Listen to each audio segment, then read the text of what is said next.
ইরানে এককভাবে হামলার জন্য প্রস্তুতি নিচ্ছে ইসরায়েল। যুক্তরাষ্ট্র হামলা না চালালে তারা একাই ইরানের মাটিতে হামলা চালাবে। সম্প্রতি যুক্তরাষ্ট্রকে এ বিষয়ে বার্তা দিয়েছে নেতানিয়াহু প্রশাসন। ইসরায়েল জানিয়েছে তারা তেহরানের মিসাইল কর্মসূচি নিয়ে উদ্বিগ্ন। এটি রেড লাইন ছাড়ালে তা ইসরায়েলের জন্য হুমকি। তাই রেড লাইন অতিক্রম না করতে হুঁশিয়ারি উচ্চারণ করছে ইসরায়েল। ইরানের মিসাইল কার্যক্রম নিবিড়ভাবে পর্যবেক্ষণও করছে তারা। অতিক্রম করলেই যুক্তরাষ্ট্রের সহায়তা ছাড়াই হামলা চালাবে ইসরায়েলি বাহিনী। ইরান আঞ্চলিক সংঘাত চায় না।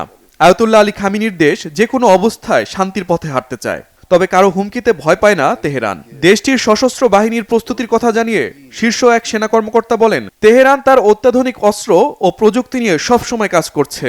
প্রতিরক্ষা ব্যবস্থাও অত্যন্ত শক্তিশালী। কেউ সহজেই ইরানকে দুর্বল করতে পারবে না। সেই চেষ্টা করলে ব্যর্থ হবে তারা। আর ইরান তার সর্বোচ্চ শক্তি দিয়ে শত্রুর মাটিতে হামলা চালাবে বলেও হুঁশিয়ারি দেন এই সেনা কর্মকর্তা। ওমানে ভালো শুরুর পর আগামী সপ্তাহে আবারও আলোচনায় বসার ব্যাপারে আশাবাদী ইরান যুক্তরাষ্ট্র। আলোচনার আগে ইরানের প্রেসিডেন্ট মাসুদ পেজিশকিয়ান যুক্তরাষ্ট্রের কাছ থেকে যথাযথ সম্মান আশা করছেন। রবিবার সামাজিক যোগাযোগ মাধ্যমে দেয়া পোস্টে মাসুদ পেজিশকিয়ান বলেন, ইরান জাতির সম্মানের বিপরীতে সম্মান ও বল প্রয়োগের জবাব কঠোরভাবে দিয়ে থাকে।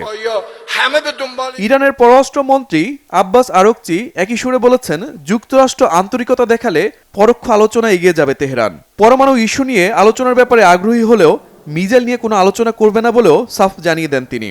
এছাড়া যুক্তরাষ্ট্রের অযৌক্তিক কোনো দাবি মেনে নেওয়া হবে না বলেও জানান ইরানের পররাষ্ট্রমন্ত্রী।